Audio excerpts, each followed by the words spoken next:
Dann, いただきます。いただきます。Viel Erfolg. 頑張ります。Hallo zusammen und willkommen zu meinem Kanal Mizukis Home. Ich bin Mizuki und heute zeige ich euch, wie man japanischen Gyoza kochen kann. Gyoza ist gefüllte Teigtaschen mit Gemüse und Fleisch. Das ist Gyoza. Gyoza ist auch in Deutschland bekannt geworden und man kann in japanischen Restaurants in Deutschland Gyoza essen. Aber selbstgemachte Gyoza schmecken auch sehr gut. Heute mache ich sogar auch den Teig selbst. Dann, los geht's!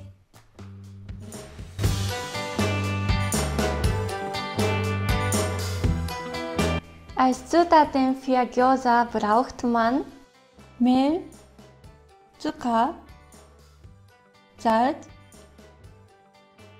lauwarmes Wasser und Sesamöl.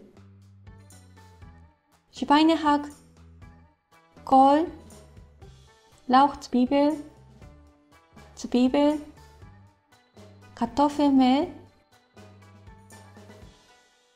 Ingwer, Knoblauch, Sojasauce, Salz und Pfeffer, Hühnerknochenbrühe und Sesamöl.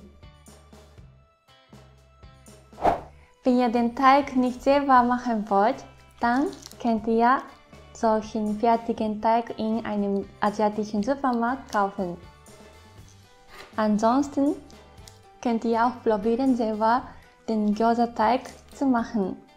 Dann mache ich als erstes Gyoza-Teig. Dafür benutze ich normalen Mehl. Ich gebe 450 Gramm Mehl,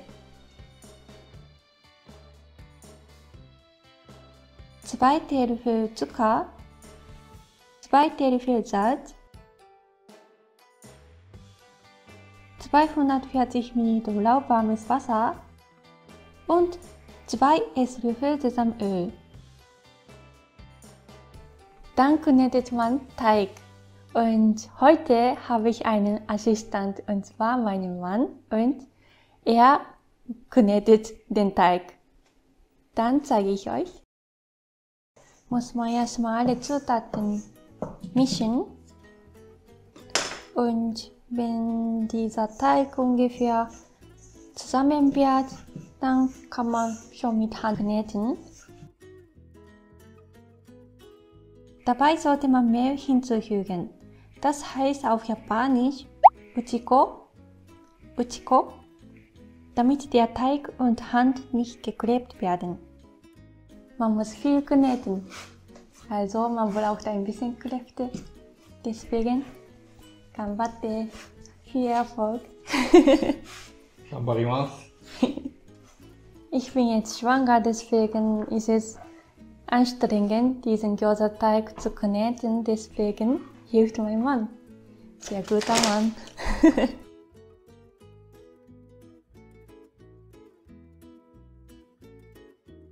Solange er den Teig knetet, bereite ich mal dann Füllung vor. Ja, ich muss Kohl schneiden und Zwiebeln schneiden, alle Gewürze und so weiter auch in Fleisch und Gemüse zusammen mischen, ne? Also arbeite ich auch jetzt. Hier gibt es ungefähr 400 Gramm Schweinehackfleisch. Und ja, gebe ich dazu geschnittene Lauchzwiebeln. Das ist ungefähr 50 Gramm. So, zusammen. Dazu gebe ich mal noch Zwiebeln, also einen kleinen Zwiebeln und ein bisschen geschnittene Kohl und andere Gewürze dazu. Dann schneide ich mal erstmal.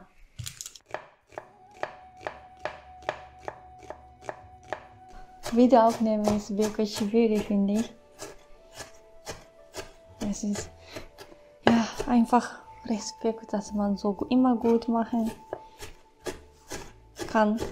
Vor der Kamera werde ich aufgeregt Und ja, ich werde auch ein bisschen aufgeregt vor meinem Mann.嘘。Er sagt Lüge, aber Honto. Wahrheit, nein, nein. Also normalerweise werde ich gar nicht aufgeregt, sondern ja, ich muss mal so Video aufnehmen, wenn ich so denke, dann ja aufgeregt. Und ja, Native Speaker, Deutsch-Muttersprache ist neben mir, dann, oh, ich muss ein bisschen aufpassen. 嘘。 Wieder Lüge. Okay, und ich habe jetzt Zwiebeln auch reingetan. Dann schneide ich mal Kohl und ich benutze oft diesen Spitzkohl. Dieser Spitzkohl ist ähnlich wie japanischer Kohl. Wenn man Kohl nicht zu Hause hat, dann kann man statt Kohl Chinakohl benutzen.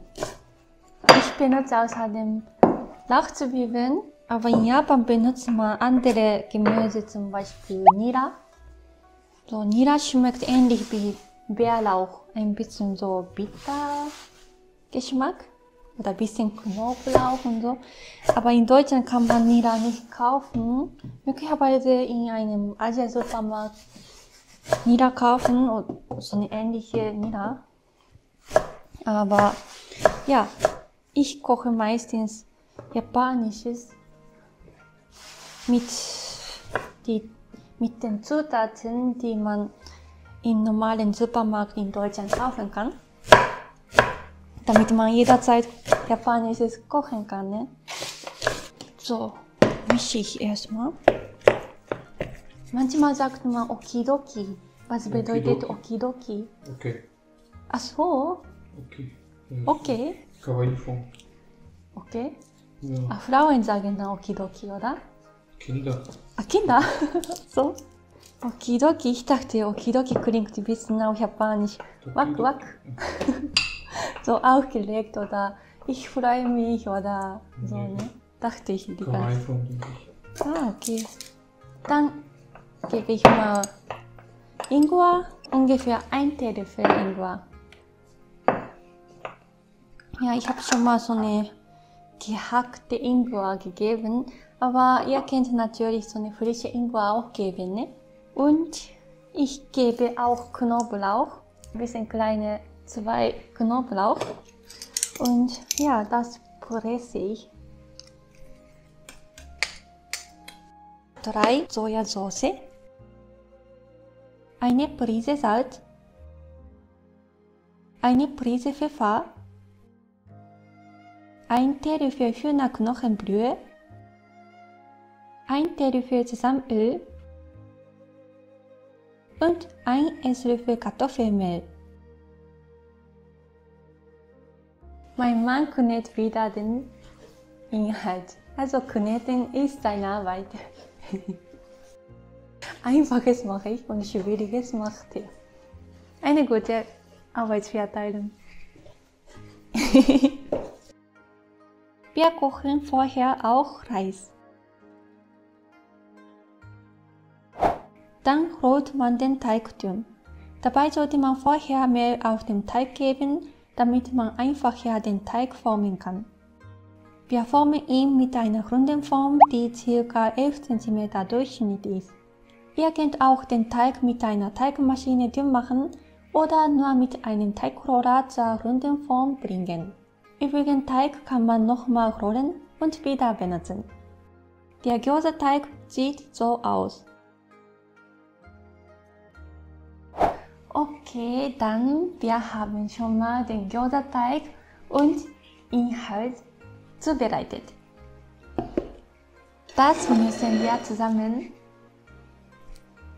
packen. Also ich packe diesen Inhalt mit dieser Gyoza-Teig. Dabei braucht man auch Wasser. Ja, ich gebe mal den Inhalt auf den Teig. Nicht zu viel, nicht zu wenig. Ja, ungefähr so viel. Dann am Rand muss ich Wasser geben, damit der Teig zusammengeklebt wird.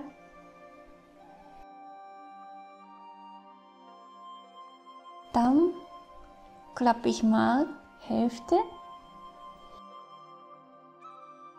Die Ecke kann man erst drücken. Am Rand falte ich 4 bis 5 Mal, nicht zu viel, nicht zu wenig. Es gibt viele Art und Weise, wie man den Teig faltet. Ich falte immer so nur Vorderseite.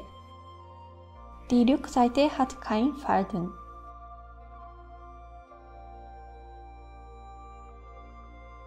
Manche Leute machen auch beide Seiten, aber ich mache nur eine Seite. Und ein bisschen diese am Rand drücken, damit der Inhalt nicht rausgeht. Gyoza sieht ungefähr so aus.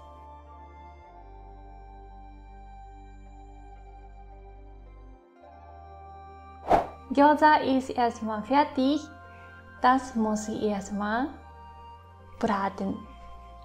Ja, dafür brauche ich auch Kartoffelmehl und Wasser. Ich gebe in eine Schüssel ein Teelöffel Kartoffelmehl, dann Wasser, 10 Esslöffel Wasser, also richtig viel. Also man muss nicht so genau geben, dieses Wasser mit Kartoffelmehl.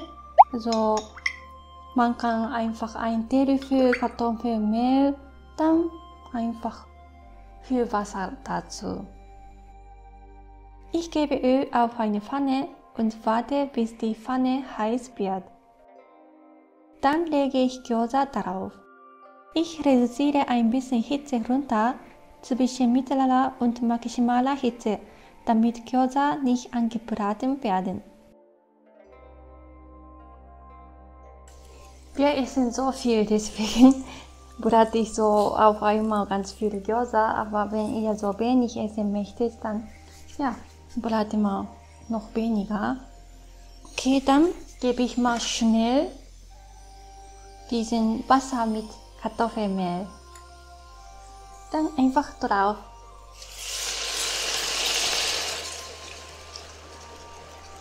Und decke ich mal mit einer Decke zu und ja, brate bzw. ein bisschen dämpfen lassen, bis alle Wasser weggeht. Aber ab und zu muss man gucken, wenn dieser Teig noch rot wäre, dann muss man noch länger braten. Und dabei, wenn das Wasser zu wenig wird, dann gib einfach normales Wasser von oben hinzu. Ich bereite dann die Soße für Gyoza vor. Ein halber Teelöffel Zucker, 4 Teelöffel Sojasauce, 1 Teelöffel Essig. Dann verrühre ich sie. Okay, denke ich schon mal fertig. Dann muss man auf den Teller servieren. Dabei mache ich erstmal hier drauf so passende Tellerliste. Und Vorsicht, man braucht das. Und einfach umdrehen. 1, 2, 3. Tada!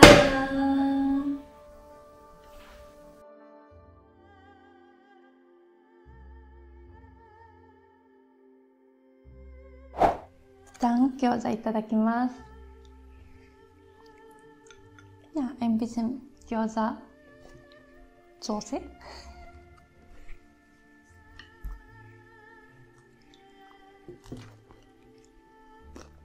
Oh. Nani? Mit Chachi. Richtig heiß. Aber schmeckt richtig lecker. Und Reis, Gohan passt auch sehr gut. Lecker, ne? Hm. Man könnte noch mehr auch Knoblauch geben oder Ingwer und so, wenn man ja Auch anderes Gemüse kann man reinmachen. Ja, genau. Bisschen so eine Bärlauch, ein bisschen dazu geben, das schmeckt auch gut. Oishi desu. Japanisch. Teig ist ein bisschen dick, ne? Mein Mann hat nicht dünn gemacht. Aber so dick, ein bisschen dick schmeckt auch sehr gut. Das war's mit diesem Video über Gyoza oder von Gyoza. Und ja, probiert ihr auch mal selber Gyoza zu Hause zu machen. Es schmeckt richtig gut. Wir haben heute selber den Teig auch gemacht und ja, der Teig war ein bisschen dick, aber es hat richtig gut geschmeckt. Ja, vielen Dank fürs Zuschauen. Wenn euch das Video gefallen hat, dann bitte gebt dem Video einen Daumen hoch und abonniert gerne meinen Kanal. Ja, und genau, und heute habe ich ein bisschen neue Version sozusagen gemacht, ein bisschen vlogmäßig, und ich möchte in Zukunft auch so ein bisschen vlogmäßigen Kochvideos und auch normales Vlog-Video machen. Ja, Stück für Stück verbessere ich meine Videos. Also ja, immer bleibt dran und schaut gerne meine weiteren Videos auch. Dann würde ich mich sehr, sehr freuen. Vielen Dank fürs Zuschauen und bis zum nächsten Mal. Dann, ciao!